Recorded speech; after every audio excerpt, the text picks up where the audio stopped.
I'm a senior associate in Envision Strategies. I've been a food consultant for 7 years now. So overall, I've been in the food industry for probably around 18 years or so.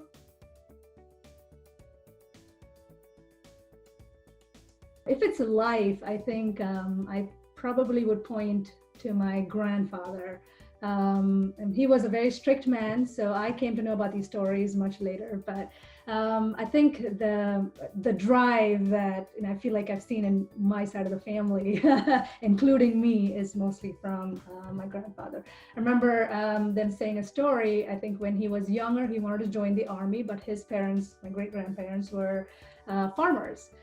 So he stole a cow, which I'm not saying stealing is great, but he stole a cow from them, sold it, got the money, and joined the army, and because of that, he traveled all around the world. He was an engineer within the army. Career, I feel like every phase I had someone as an inspiration.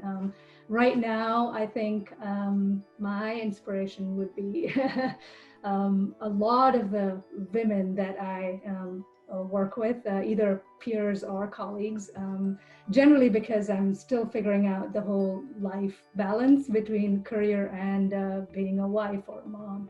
And as a consultant, you'd end up traveling a lot as well. But then there's been, a group of women that I could just call up and say, how the heck do you do this? Like, how do you balance? How do you take care of kids? Be there, but not be there,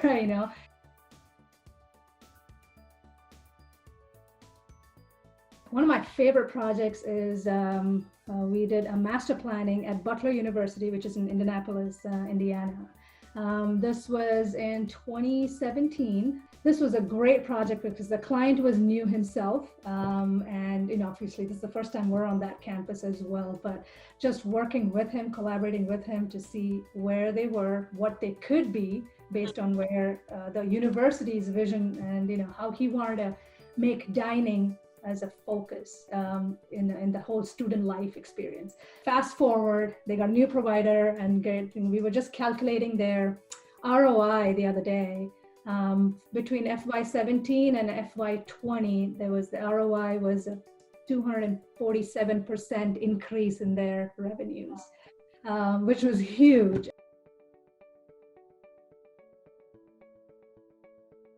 If we're not having fun doing what we're doing, we either need to change our game plan or we need to get out of the game.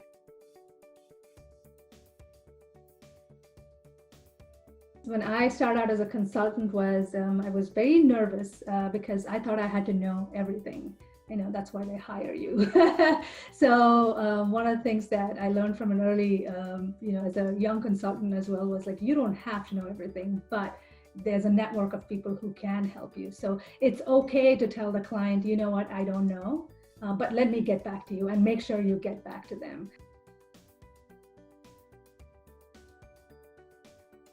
This has been my heart for many years now, haven't pushed it forward. It's mostly some of the ministries that my parents are into are all like, orphanages and things like that. Not necessarily here, but back home in India. And where, orphanages are probably not up to the mark as to, what it is out here. So I've always had the desire to see not that I can, I know what the menus are, but how can we get resources together to make sure that, the kids who are living there get good, nutritious meal, and not just a meal for the sake of a meal.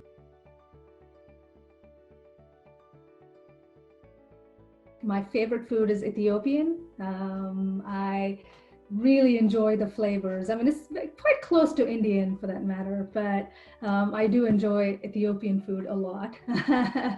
City, I think, is New York. I love the variety. I remember going once and we did a whole food tour where we went to these little nooks and corner type of restaurants, hole in the wall type of restaurants, and loved it. I'm not a huge pizza fan, but good gosh, that pizza. New York might be one of those places I'd love to try because just of the variety that I can find.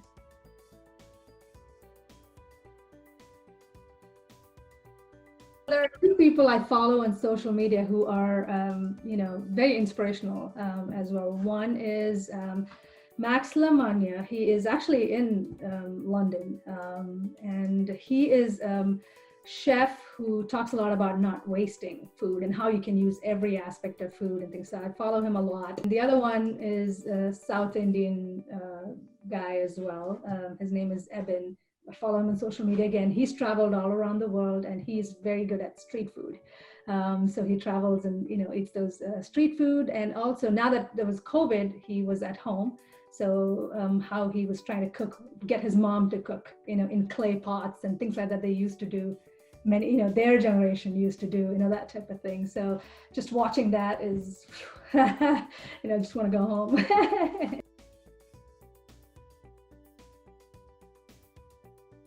I'm going to go back to my college days in India. And they're probably not restaurants, they're street food again. Usually these are things that we used to eat at 2:00 in the morning. Go to, and there are these little restaurants hole in the walls that are open. They usually have some type of food with some hot tea, and they always taste good. There was one favorite one that we had was Indo-Chinese. It was Indian and Chinese food mix. Oh gosh, those are the type of restaurants that I still remember and I can still taste it.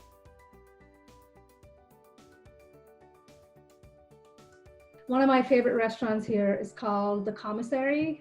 They are a local restaurant. It's like one of the first restaurants they opened is like a little shack, and there are lines all the way out. Now they opened another one, but barbecue, they have their own sauce and everything that they create. So that's probably one of my favorite restaurants.